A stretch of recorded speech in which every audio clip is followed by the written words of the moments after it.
तो बाह्य कोण के बारे में फिर से बात करते हैं। ये जो चित्र आपको दिखाई दे रहा है इसमें ये बाह्य कोण है 1, 2, 7 और 8।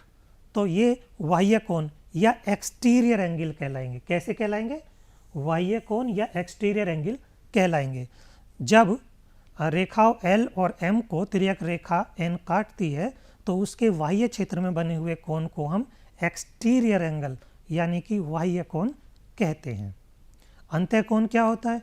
जो अंदर की तरफ बनेंगे, अंतः क्षेत्र में जो कोण बनते हैं उन्हें हम अंतः कोण कहेंगे या इंटीरियर एंगल कहेंगे। क्या कहेंगे?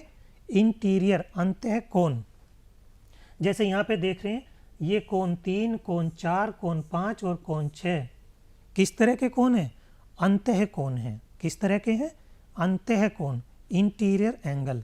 यानी जब दो रेखाओं को कोई तिर्यक रेखा काटती है तो अंतः क्षेत्र में जो भी कोण बनेंगे उन्हें हम अंतः कोण कहेंगे। संगत कोण क्या होता है? संगत कोण जब आप इसे देखिए 4 और 8 को देखें, 4 और 8, 4 ये रहा और 8 ये रहा, ये तिर्यक रेखा के एक ही तरफ बाईं तरफ ही बन रहे हैं। तो ये भी तिर्यक रेखा के बाईं तरफ बना और ये भी बाईं तरफ ही बना, ये अंतः क्षेत्र में और ये बाह्य क्षेत्र में। तो अब हम एक बात समझ में आ रही है, तिर्यक रेखा के एक ही ओर अंतः क्षेत्र और बाह्य क्षेत्र में बनने वाले युग्म को संगत कोण कहेंगे। संगत कोण को अंग्रेजी में कहते हैं कोरस्पॉन्डिंग एंगल। यानी आप देखेंगे 4 और 8 कैसे बन रहे हैं? तिर्यक रेखा के एक ही ओर एक अंतः क्षेत्र में बना और एक बाह्य क्षेत्र में बना।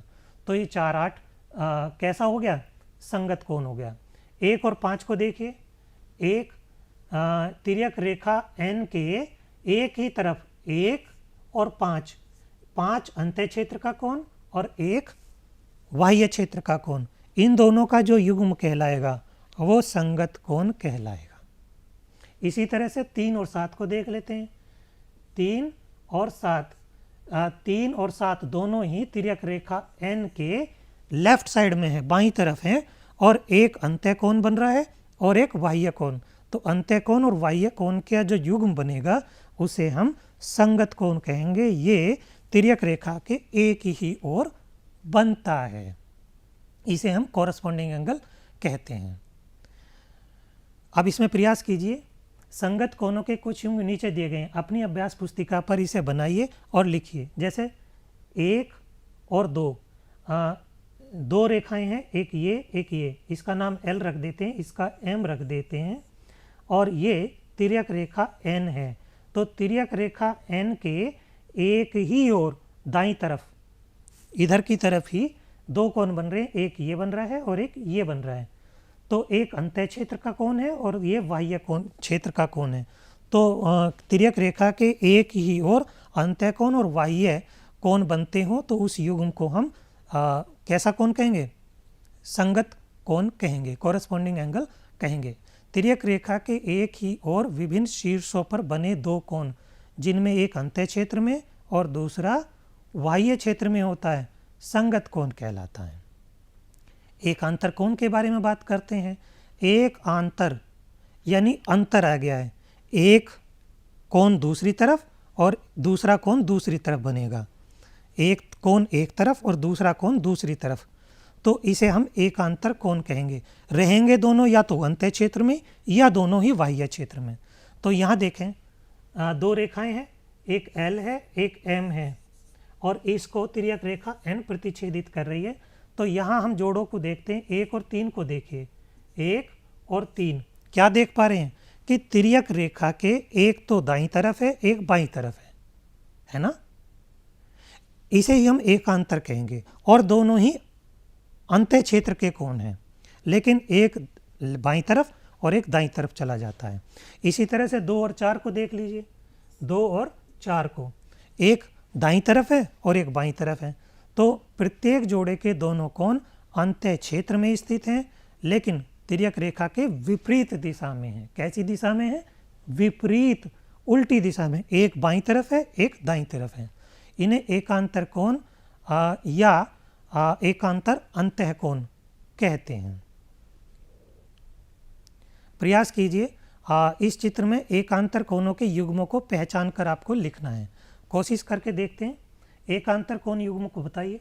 एक तो 2 और 8 लिखा जा सकता है,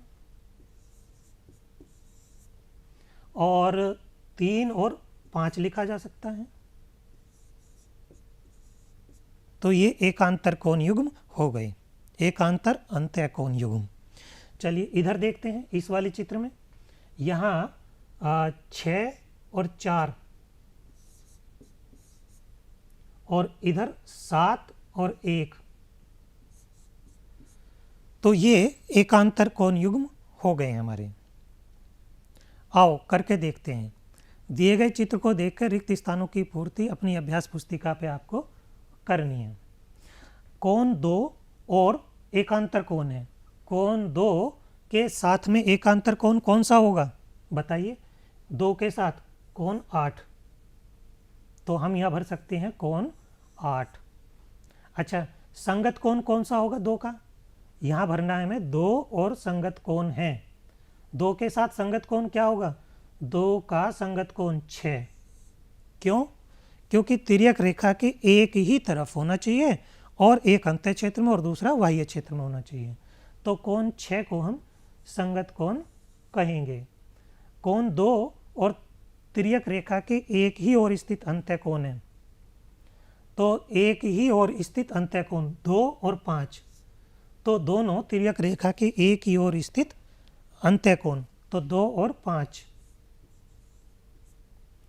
कोण 3 और तिर्यक रेखा के एक ही ओर स्थित कोण है 3, ये वाला तिर्यक रेखा के एक ही ओर स्थित कोण है, तो तिर्यक रेखा के एक ही ओर स्थित कोण है, तो 3 के साथ 8 भी आ सकता है ना?